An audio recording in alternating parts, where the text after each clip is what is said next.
Did I say the original Alien was the best in the franchise? If so, Aliens, directed by James Cameron, is the one that still looks like $1 billion. A real American blockbuster. He inherited the terrifying isolation of Ridley Scott's space horror masterpiece and transformed it into an industrial assault. If Starship Troopers, a novel, defined the military sci-fi genre, Aliens turned the space station into a laser tag arena. Well, that's great! But it wasn't easy for Cameron. Studio executives thought the success of the original was a fluke. They announced Alien as a financial loss despite it grossing over 10 times the budget. Cameron had to first write a treatment just to sell the idea, and it was flat out rejected. Even after the smash success of The Terminator, when they finally took his vision seriously, Cameron quit the project twice. First because he was lowballed on the budget, and second because they didn't want Sigourney Weaver as the sole lead. You'd think once the project was greenlit it would be smooth sailing. I want this thing to go smooth and by the numbers. Cameron was hands-on and a workaholic, but what he got was a hostile British crew. How do I get out of this chicken shit outfit? Hudson, come here. Come here. Even the original director of photography didn't take him seriously and was fired. Then the first assistant director was canned, and the crew walked off. You get the idea. I hate this job. I don't think Cameron has ever returned to film there. And then we come to the creative challenge of following up on perfection. Creatively, he had to outdo the original because everyone knew what the alien creature looked like, chest buster and all. So a revisit wouldn't have brought the same level of discovery. It's kind of like watching the Avatar sequels. His solution was to go the other way entirely. Aliens was elevated from just another mandated cash grab into one of cinema's most ferocious hits. 35 plus years later, we're glad it swapped the flashlights for flamethrowers. Real flamethrowers. His first major choice was changing the film format itself. The original film was shot in anamorphic, but Aliens was shot in Super 35, framed for an aspect ratio 1.85 to 1. You get more height, which was useful when you had to fit in a giant mother. The grain due to the film stock transforms the clean sci-fi setting into a documentary-like account, like a rough unstable transmission from a combat zone. Super 35 also allowed for the use of extreme wide-angle lenses. It makes the visual tone totally different from the first film. Wide lenses distort the face, pushing the background away and forcing the subject into an inescapable proximity. Wide lenses also speed up any movement or motion toward or away from the camera, which is exactly what the staging and action demanded. Cinematographer Adrian Biddle created shadow maps that were utterly unforgiving. There is no soft fill light, only the sickly, high-contrast glow of faulty fluorescent bulbs and pulses of red strobes. The creatures are never fully visible, they exist as sudden shapes emerging from oppressive, unlit backgrounds.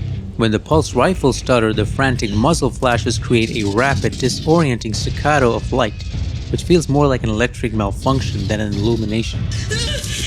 Cameron's attention to detail was legendary. The armored personnel carrier was not a digital asset, it was a massive 70,000-pound modified aircraft towing tractor. When it drives, the camera shakes because the ground is displaced. He replaced one mysterious alien from the first film with hundreds of them for the sequel, a different kind of horror. And then came the Queen. She's a massive, complex 14-foot marionette. Her creation was a feat of mechanical engineering that renders modern CGI creations weightless by comparison. Two men inside the rig with an elaborate network of wires running from her back, knees, and ankles all the way to the top of the stage. Her tail movements were controlled by separate puppeteers. James Cameron was a master of making a dollar go further. Most of the sprawling Hadley's Hope Colony was constructed in scale miniature. The set was an impressive 80 feet long, and they used forced camera perspective and a diagonal layout to make it look even bigger. It was a world of industrial decay. Production designer Peter Lamont gave the colony a gritty western frontier look, building the structures from repurposed junk.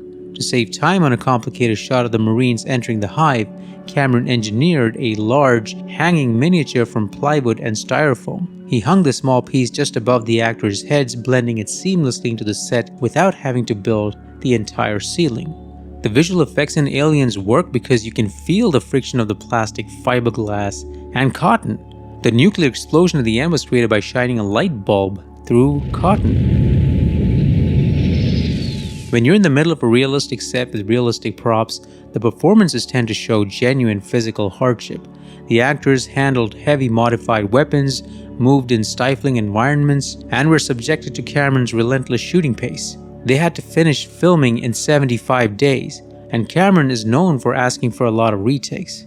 The mother wasn't the scariest alien, Father was. We can't have any firing in there. Hey, what the hell are we supposed to use, man? Harsh language? The theme of both Alien films is that grunts are dispensable. Carter Burke is the true villain, a man willing to sacrifice an entire unit for corporate gain. He's a perfect foil to the dirty, sweaty loyalty of the Marines.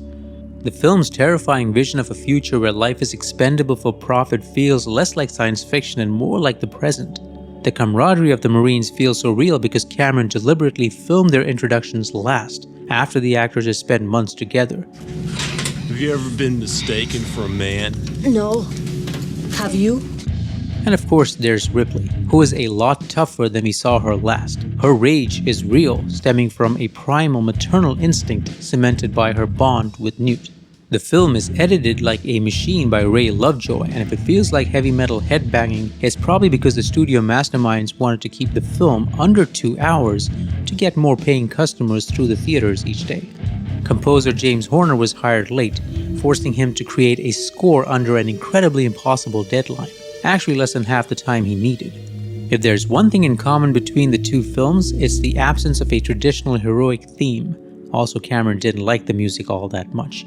He chopped up a lot of it to edit as he saw fit. Portions of Horner's score that were not used in the final cut were later repurposed for Die Hard. The sound effects were more interesting. The most crucial sound effect in Aliens is the motion tracker's blip. Cameron amps up what was introduced in the first film into a state of perpetual waiting panic. Every sound from the pulse rifle to the APC is designed to feel physical and larger than life. The modern Alien sequels with the larger CGI budgets often eliminate all visceral friction and are too loud for their own good. Aliens work because it refused to be polite. Even when you give a determined director only constraints and a hostile crew, his true genius can hardly be contained. Cameron spent years writing and rewriting Aliens, which is why it is so unique it is practically unremakeable, and that's why it still looks like $1 billion. Sadly, he didn't return to the franchise, and we all know how badly the third one went for its director. If you want to feel the full suffocating terror of this mechanical masterpiece, turn out the lights and let the party begin. To support this channel, watch my film, links in the description. And if you enjoyed this video, stay frosty by hitting the like button. Drop your intel in the comments below, and subscribe before it's Game over, man!